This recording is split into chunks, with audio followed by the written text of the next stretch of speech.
Hello and welcome back to Internalize the podcast again, where the intros don't have any meaning, don't have any consistency, but still completely represent what the podcast is about as a whole. I don't know what I'm talking about, but you know what I'm saying?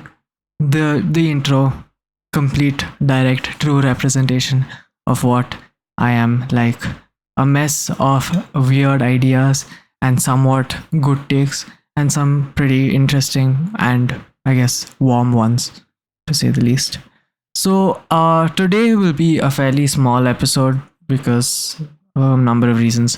But yeah, I just want to talk about uh, to-do lists and calendars just for a little bit because they're like the sort of base of every good productivity system, and I want to talk about how you should use them, why you should use them, and how to use them effectively.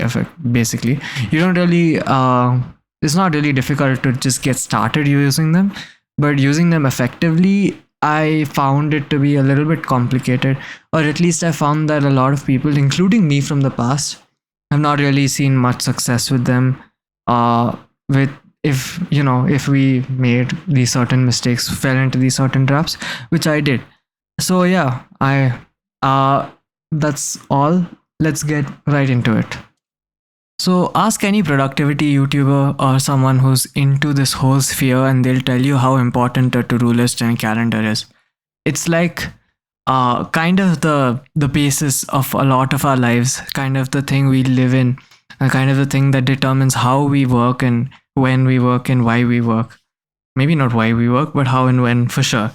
And yeah, it's really, really useful. Most people will tell you that a calendar and a to do list will instantly improve the way you work. And I mostly agree with the sentiment. And this is especially true if you have to balance many aspects of your life. So I think calendars and to do lists is probably most valuable to working professionals and students. But that doesn't mean other people won't benefit from it either. I mean, I actually think other people will also benefit from it a lot, a ton. Anyway, I wanted to talk about how I use a to do list and calendar and some traps basically. I've already said this, but yeah, I think that was the word was traps. So, to do lists, let's talk about to do lists first. They serve one main function, and that function is to store information about the tasks you have to do and when you have to do them. So, some of them have extra information, I mean, extra features, some to do list applications, especially if you're doing this stuff online. Some of them have extra features like reminders, like repeated tasks. You can attach files even to to-do list tasks. Some of them have cross-platform sync. Some of them sync with the particular app. Like Microsoft To Do, for example, syncs with Apple reminders, which is pretty cool. But the main point is just to is to have a list of the things you have to do, as the name suggests, of course. Uh, it's basically how a to-do list is meant to work. Is it's supposed to remove the mental burden that comes with working. If you have a lot of things to do, it's a burden to do all those things, and it's also a burden to know what to do and when to do it. What a to-do list does is it sort of removes the mental burden of what to do.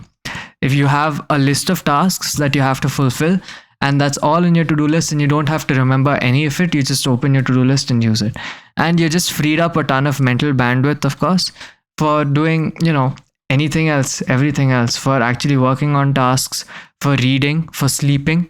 There are so many things that mental bandwidth is used for, and you just gain so much mental bandwidth if you switch to using a to-do list. So using one is really straightforward, and I really don't think I need to uh, elaborate on that very much. But all you just have to do is add the task you need to do to the app that you choose. That is, if you're doing it on an app, and fill in the details, or at least fill in the necessary details. In the case of a physical to-do list, though, add it to your notebook. And there are two things that I recommend you do. Number one, either have separate places or separate pages, separate notebooks, separate colors for different types of tasks. And secondly, make sure to always add a due date for the things you need to do. Also, it may be helpful to every morning or something to look at your to-do list and see what do you want to do, what do you want to fulfill that day, and add it to a separate list or mark it in a separate color. That is really helpful. And to Microsoft To Do has this built in, and that's has been quite a big help for me. I really enjoy it. And yeah, that's yeah. One of the main traps though that I've noticed that people fall into when they use to-do lists is they don't have full coverage over all the tasks they need to do. So what I also had this problem, honestly. What this means is basically if you have to do 10 tasks, people will add like 7 tasks or 6 tasks to the to-do list, or a certain type of task, maybe only homework and not household chores.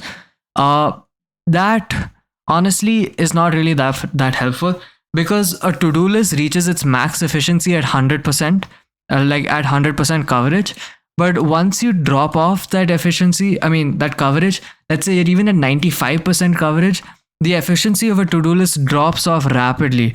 And that's because you just sort of cease to believe in it, cease to believe that it's very useful, because it doesn't cover everything that you need to do.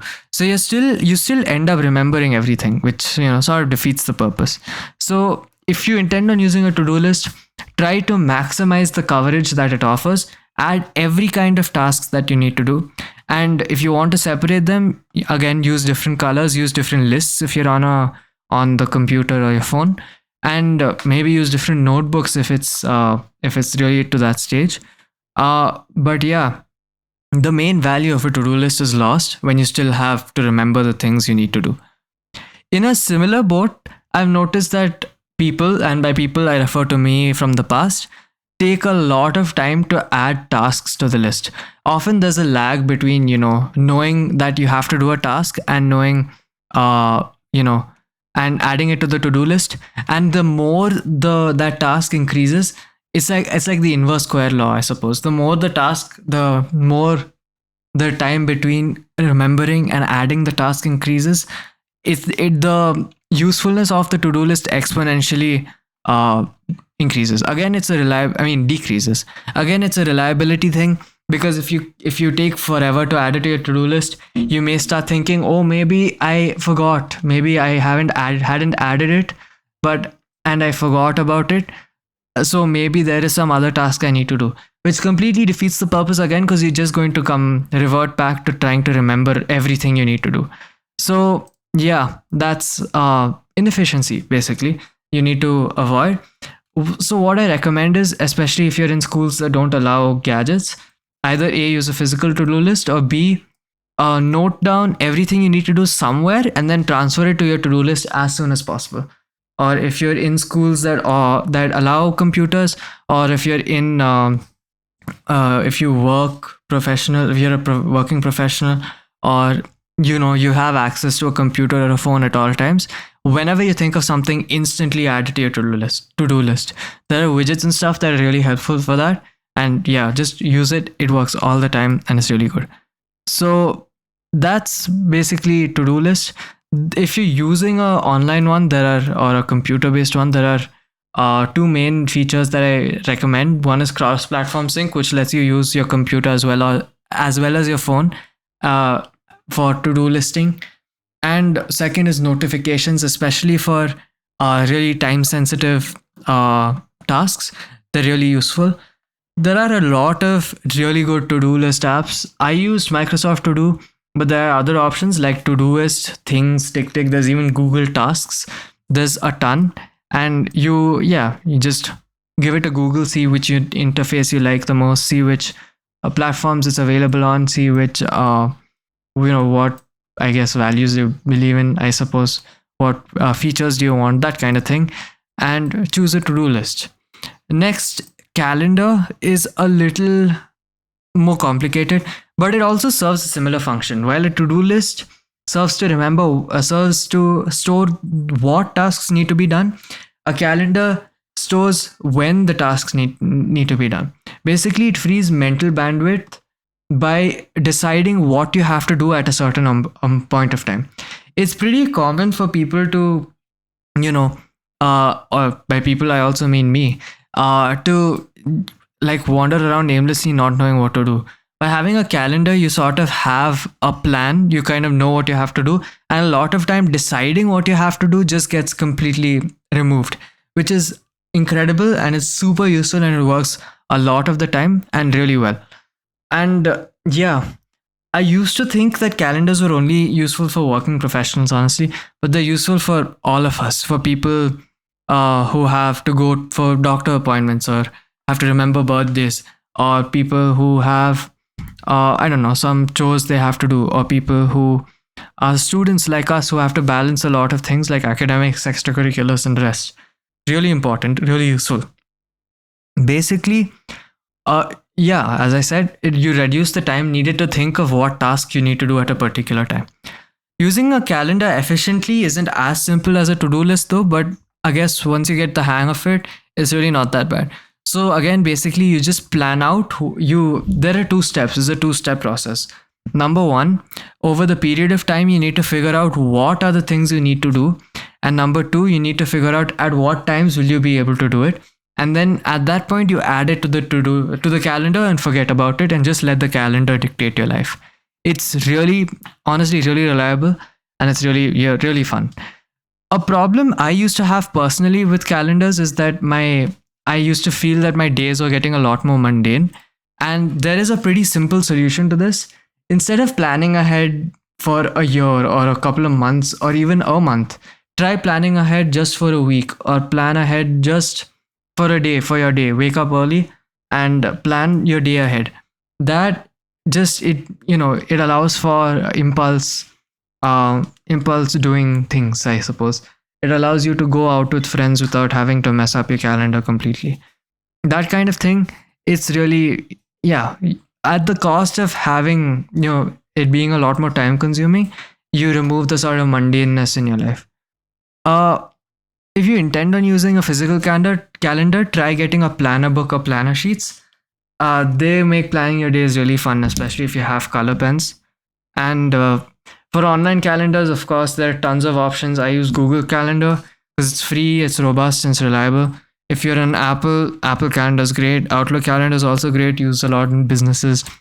But yeah, that's all for this week. I hope this was helpful. I hope you don't fall into these traps. And I hope you also try to use a calendar and to-do list more often yourself. It's really helpful and it works a lot of the time, like most of the time, I would say. And yeah, it's awesome.